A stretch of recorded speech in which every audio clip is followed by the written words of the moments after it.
Eh bien, on dit de Florelle Manda qu'elle est une jeune femme bourrée d'énergie, qui doute parfois, de moins en moins, et qui est foncièrement positive. D'ailleurs, c'est cette positivité qui m'a permis de faire ce métier. J'évolue dans les médias depuis une quinzaine d'années.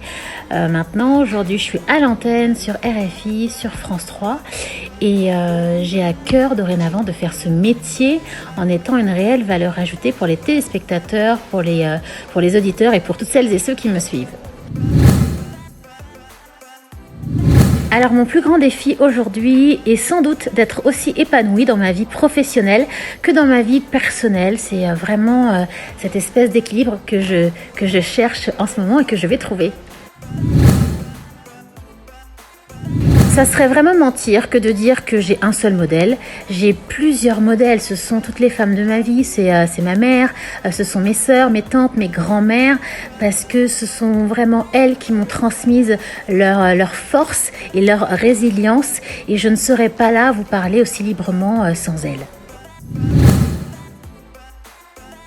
À la Florelle d'il y a 20 ans, je lui dirais vraiment de se faire confiance, d'avoir confiance en elle, qu'elle a tout ce qu'il faut pour tout déchirer et que ça sert à rien de regarder les uns et les autres. Ce qui est important, c'est ce que elle veut faire. Voilà. Ce qu'il faut éviter dans le leadership, je pense, c'est de croire que l'on peut avancer seul. Pour moi, un véritable leader, c'est quelqu'un qui sait s'entourer, c'est quelqu'un qui sait tirer le plus de monde possible vers le haut, vraiment, et qui écoute aussi, qui écoute beaucoup ce qu'on lui dit.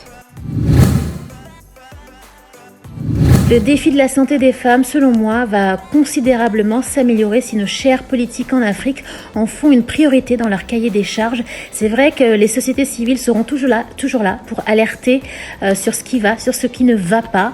Mais il faut que, franchement, les politiques mettent la main à la pâte, qu'il y ait plus de budget pour trouver des réelles solutions. Alors féminine et féministe. Féminine parce que plus le temps passe et moi plus je suis féminine, et féministe évidemment parce que je pense que les femmes ont encore beaucoup de challenges à relever, que ce soit dans nos sociétés européennes comme dans nos sociétés africaines. C'est complètement impossible pour moi de choisir entre Brazzaville et Paris. C'est comme si vous me demandiez de choisir entre mon père et ma mère. En plus, c'est littéralement ça. Donc franchement, ça sera Brazzaville et Paris. Ah non, mais vous êtes dur. Claudie Siard ou Robert Brazza, ce sont tous les deux mes grands frères. Je ne peux pas choisir. Robert Brazza, c'est celui qui m'a pris sous son aile lors du FESPAM 2011, vraiment, qui m'a accompagnée avec beaucoup de bienveillance. Claudie Siard, c'est grâce à lui que j'ai fait de la radio sur Tropic FM, sur RFI, encore aujourd'hui, qui me donne beaucoup de conseils, que j'écoute. C'est véritablement comme un mentor. Donc, je peux pas choisir entre ces grands messieurs des médias. Non, je peux pas. À une période, je vous aurais dit développement personnel parce que ça m'a permis de me challenger, d'avancer, et c'est encore le cas aujourd'hui. Mais j'ai envie de vous dire spiritualité parce que c'est très important pour moi aujourd'hui, et j'en dirai pas plus parce que c'est quand même assez intime.